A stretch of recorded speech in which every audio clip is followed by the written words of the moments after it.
Hindman Settlement School is a victim of budget cuts, and another guilty plea is expected in a Magoffin County meth and fentanyl conspiracy. I'm Nick Collum, and this is the Mountaintop Daily.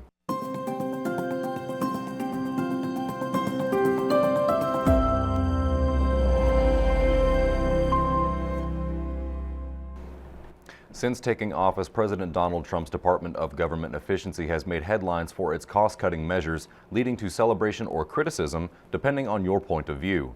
But beyond the headlines, those cuts are beginning to have real-world effects close to home. One entity that has been affected is Hindman Settlement School, which saw one-third of its budget vanish overnight. Now the school is scrambling to raise money just to make it to the end of the school year. Sheldon spoke with the school's director to learn more. Knott County's Hindman Settlement School lost federal funding following a directive from the Department of Government Efficiency this past weekend that leaves them searching for ways to continue their programs. For the past 45 years or so, we've had a dyslexia program that really specializes in helping the 1 in 5 children in the nation that struggles with dyslexia. If you kind of put that in perspective, in a school with 200 children, there'll be 40 children in that school on average that are struggling, that aren't learning to read at the same rate or even at all relative to their peers. The funding was provided through AmeriCorps, and of those programs is dyslexia classes for children struggling to read, one of the only of its types in the region. We learned just this past weekend that because of the work that's going on at the national level at AmeriCorps, that we were one of just over 1,000 nonprofits across the country that lost their funding. The school's top priority are dyslexic children who will lose the opportunity to improve their chances for more productive lives. For us, it's about our commitment to those children. There's nothing worse than a bright, eager child who struggles to read. It affects their self-esteem, first of all. It also impacts their ability to make the most of their life. The funding loss represents one-third of the school's $1.2 million operating budget. This grant represents about 1/3 of our budget. Our hope is that we can look to the community to partner with us to continue this program through the end of this school year. In order to do that, we need to raise about $250,000. And if we can do that, then we're not going to miss a beat. We're going to just continue on through and have our staff work through the end of July. Reporting for Mountaintop News, I'm Sheldon Compton. The final defendant in a federal case involving a conspiracy to distribute meth and fentanyl in Magoffin County has signaled his intention to enter a guilty plea. 31-year-old Marvin Hunter Jr. of Pontiac, Michigan, filed a request this week that he be allowed to change his plea, saying he had reached an agreement with prosecutors.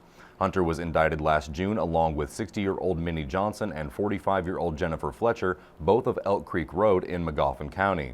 All three were charged in connection with a conspiracy to distribute meth and fentanyl from August of 2021 to March of 2024. Johnson and Fletcher both pleaded guilty back in March and are scheduled to be sentenced July 1st. Because of the amount of drugs involved in the case, the women are facing a sentence of between 10 years and life in prison. Hunter is scheduled to enter his plea in U.S. District Court in Lexington on Monday. Coming up after the break. Spring means fresh, locally grown produce is just around the corner. We'll tell you where you can get some when the Mountaintop Daily continues. But first, sports and weather. With this Mountaintop Sports Report for Thursday, I'm Brittany Rowe reporting. The Pikeville Panther girls tennis team knocked off defending champions Johnson Central 4-1. Big wins from Catherine Dollahite, Alara Parsons, and Izzy Stone. Girls moved to 11-1. On the boys' side, they moved to 10-1 with their sweep over Johnson Central boys.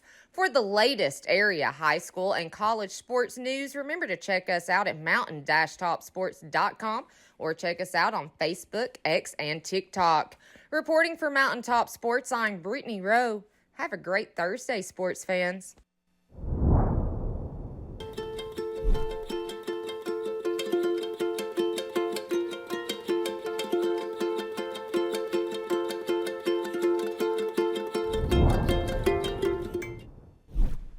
When the government took Social Security away from honest Eastern Kentuckians, Attorney Ned Pillersdorf got the hearings declared unconstitutional. When the women guards were harassed at Little Sandy Jail, Ned fought back, securing a $1 million verdict at trial. And when the state tried to shut down Cordia School, Ned fought back and kept the school open. Attorney Ned Pillersdorf fights for the underdog, and he's ready to fight for you.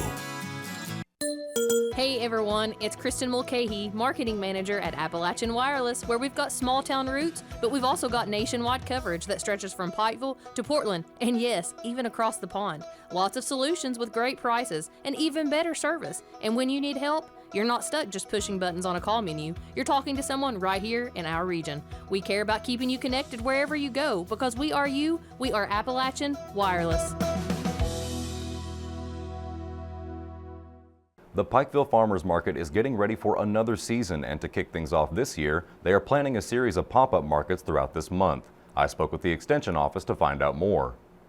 The Pike County Farmers Market will begin hosting their pop-up markets every Saturday for the month of May. This serves as a soft opening for the standard farmers market meetups that take place from June to November and will feature many of the vendors and growers market patrons are familiar with. Agriculture and Natural Resources agent Emily Davis tells us more about what to expect. These pop-up markets help get out early season produce to our community, and this is the time to buy plants. So farmers that have grown plants in their greenhouses and high tunnels, they will have a variety of plants for you to get. They go fast, so get there as soon as you can to get you some fresh vegetable plants, locally grown. We have several new vendors that have signed up, so when we've had several that have said they'll be there this Saturday, so you expect to see many of our regulars and also some new faces and new products. Locally grown plants and produce as well as other homemade foods and items will be available. All participating vendors are trained members of the farmers market who prioritize both quality and food safety for their products. You'll see a variety of plants and fresh locally grown produce, baked goods, so cakes, pies, breads, jams, jellies, local honey and syrup. Lots of handmade crafting gifts, from handmade jewelry to crochet items. So lots of new vendors this year, and lots of new products. Everyone that is going to be at the pop-up market, they have took the training and everything, and they are members of the farmers market. So they're we'll have some that will pretty much anybody that's there this coming weekend or the next several Saturdays in May. They should be there at least periodically all year throughout the season. That will do it for this edition of the Mountaintop Daily. Be sure to check us out at 6 p.m. every weekday on Mountaintop TV, the Mountaintop TV app, and the Mountaintop News Facebook page. With your Mountaintop Daily, I'm Nick Collum for Mountaintop News.